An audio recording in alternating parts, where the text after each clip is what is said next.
Hi gang, welcome back. This is Bill at the Iron Crane Dojo, and we're sort of in between class activity at the moment. And I thought I'd take just a few seconds to demonstrate something that was brought to my attention in some of the questions that you folks out there have communicated to me. And this relates to how, after you're being introduced to joint locks, wrist locks, arm bars, and so forth, how do you begin to develop true familiarity with them so that you become comfortable over the long term in freestyle execution? The answer is that they're always tough to execute, and that they are very specifically focused on certain kinds of attacks to be most effective. But they won't be effective at all if you don't have a very high degree of comfort in how they feel relative to you and in your confidence in executing them out of the starting gate. So I'm going to ask Sensei Chris to come out and sort of be my victim, because here's how we have you stand just at a slight angle, okay? And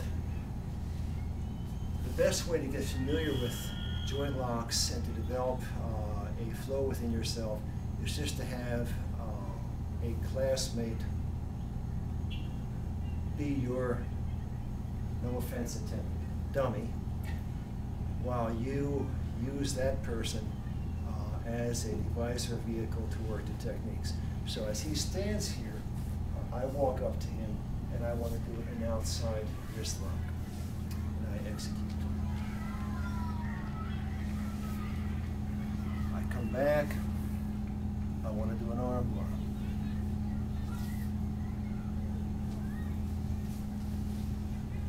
Execute. I come back. I want to do an inside, down the center, bent wrist lock, capture, bring it in, and down. Now, this is a very high torque joint lock, so you have to be careful with it. I want to do a rollover arm bar, maybe setting up a kick, I come down, kick. I go from here to a suplex. I go back. I go from here to the arm bar. I go from here to the suplex, to the bend wrist lock, to the outside. That wrist lock from the outside to a rollover arm lock or hammer lock, which can also be converted to a throw. I might take a step forward and drive my fingers to the ground. He'll go over. We'll turn to the opposite side, give you an opposite side view of some of the things we just did. Let's first take a look at the wrist lock. He's in position. Observe how I move toward the arm. Everything has to be right. I come in, capture in such a way that I've got control of the hand. See the point?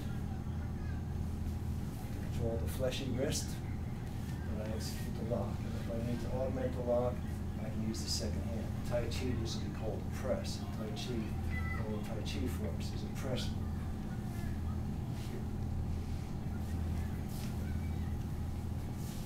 Again, go over, invert it, capture. Now I can take the same wrist lock down the center line, straight down. I can extend it, come around, and do an inside-out arm bar. Okay, and again, we're just doing this to show you how to establish a flow in joint locks. And you're using, again, your partner as a stable, controllable medium, or a dummy. Again, no offense. So that you can exercise these moves in comfort with yourself, developing a flow without injuring your partner. And then later, as you get very, very confident with these, you can do whatever you choose to do in a more aggressive, higher speed type of execution. So we're here, we're going to go to the arm bar. Here's the control point. Fleshy part of the thumb, fleshy part of the hand. This is sort of the opposite of the bent wrist lock that we just did. As I come around, you can bring the camera closer for this. I go inside, bring him over. You see a little bit of torsion here, begins to lower his center of balance, and I ride up, elbow, 3 fingers above, and I drive down. And normal armbar, you have 2 choices in a self-defense situation.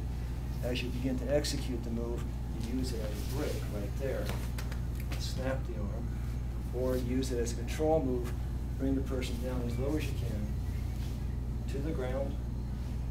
It's not a time hold. You can't hold the person for a long period of time with that unless you change it to a different configuration. But essentially that's it. It's a temporary control move or an arm break. Bring it back up. Same move that I did for the arm bar, slightly different hand control, rolling him over. Okay, rolling him over, assisting with the other hand. You can see the torque that I put on it right there. There's your kick. Okay. You can also go over the top. Don't move, sir. Over the top, you go to the back or to the head. If that's your choice. The hammer lock, he stands here. If I was going to do it from 0 and go to a full start on it, I would come from the side, simply cradle the hand, bring it about, and go into the hammer lock. That's the quick way to do it. Not many people do it that way, but it is a very quick way to do it. And I come about. Everything that you do one way, you should be able to do the other way. Now notice how I go from here to the bent end wrist lock. I go all the way around, simply cradling here to here. I go to the hammer lock,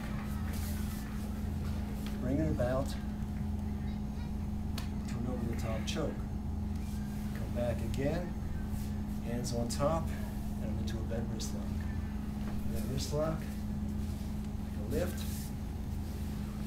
cobra snake around, go to the top, I can do a reverse choke, I can go over the top and choke in the front.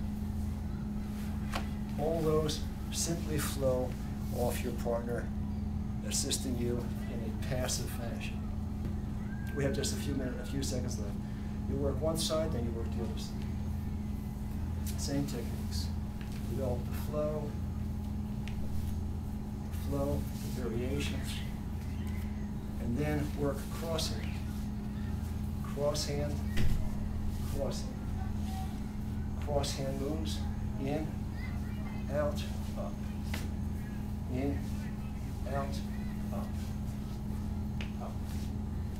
Going one way, this is the inverted one from what we saw before. Before we were here, now we've got it inverted. When you invert it, you go down, up, and in. See the difference? You have arm bars over the top, here, the one-handed arm bar. This is a slightly different arm bar than we did a few seconds ago, where we captured the arm and came across.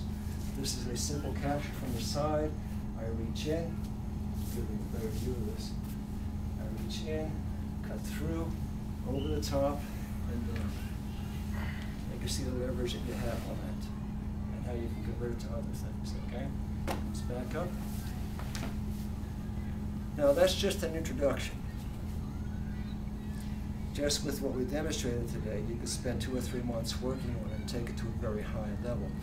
After you get it to the point where you're completely comfortable doing it with a stationary partner, then you have your partner attack you coming in with punches. And at first it'll be simple direct hand punches, and then you try to execute the very same techniques against the punch. Then you work the same techniques with your partner grabbing you. The partner might grab you on the sleeve. When you're clothing somewhere, the partner might grab your hair. Wherever you're being grabbed or where you're being attacked from, you should be able to move quickly into one of these positions. Over time, it takes about 12 months to 18 months. You'll develop a very high level of skill if you stay with the plan.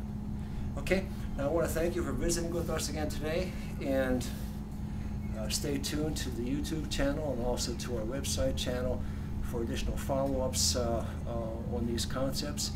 And as always, if you have concepts of your own that you want to share, we're interested in seeing what you have to offer, and maybe we could borrow some of those too. Okay? Take care.